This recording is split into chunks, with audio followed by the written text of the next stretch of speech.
Hi, welcome to this video. In today's video, I'm going to do very nice integral set as I sine of sine x minus x dx. So if you take a look at this integral, I'm going to check this integral if it's odd function. You don't need to evaluate this integral straight equal to 0, because we know the integral of odd function in certain interval, okay, specific interval,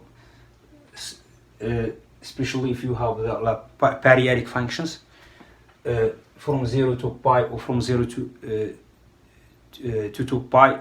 So is always, if you find the function is odd function, is straight equal to 0. But be careful, is not valid for all intervals, because sometimes it's not always valid, but depends which interval you are working on. Okay, if you have your function is the symmetry to the origin, like as you said, if you have this function, let's for example this sine function of the sine start from, if you plug number 0 into the sine x, as you see here, the sine x, okay, sine x, if you plug the number 0 is giving you 0 here, but if you plug in number pi over 2 is going to, this is 0, this is pi over 2 for example. The function sine output of this pi over 2 is equal 1, okay, like this. So my function start from my function is going up this way, okay, then come down, come to 0 when you get to the pi, okay, and then if you go to the other side of this interval, for example, it keeps coming down. When you get to the pi minus pi over 2, you will have the apex here, you have the minimum value, which is minus 1. So and coming back to the minus p. If you take a look at this graph, you see the sine x is an odd function because it's symmetry to the origin, okay, as you see here. So that's mean the area of this integral from 0 to pi over 2 equals to the same area on the negative area. So this area which is located on the positive area is equal to the same area which is in the negative area, okay. So the integral from minus pi over 2 to pi over 2 equal to 0, because this area minus this area, because this area is negative, this area is positive, that's why equal to 0. Always you have like the odd function is equal to 0 in these conditions, okay, under these conditions. So if you extend a little bit this one, you're going to from minus pi to pi, okay, you will see the same thing, you have a symmetry as well here, okay, you have the symmetry, okay, because the difference of this area equal to 0. The area on the right hand side minus the area on the left hand side, so that's the reason why equal to 0. So now let's set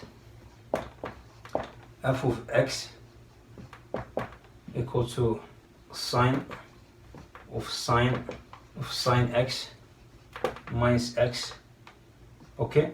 Be careful, this sine x belongs to this sine inside of this sine, but minus x is outside of this sine x, okay. But both functions are inside under one, but both functions sine x minus x, but both functions sine x and x inside of sine, okay.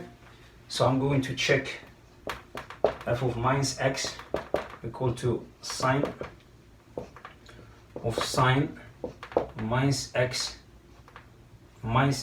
will become plus x, okay. So the sine of sine, as you know, sine of minus x, as we know the sine x is an odd function, I can take this minus sine outside of sine x, I can take this minus sine outside of the sine, okay. So we'll have minus sine x, this plus x, I can put minus and minus x, okay, like this. Now what I'm going to do now, I'm going to multiply by minus. I'm going to put minus sign outside of this expression. I will have minus, will have sine x minus this x, because one is plus, the other one is minus, so minus x. So what happened now here?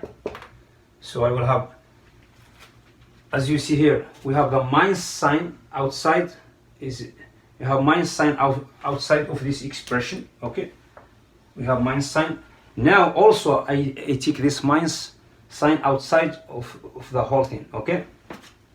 So I will have minus sign, because we know the sign of this number is and we know, because we know the sign is an odd function, that's why we're taking the minus sign outside, okay? Minus sign of sine x minus x.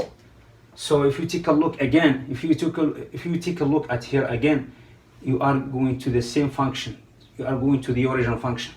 So this one have minus f of x, okay?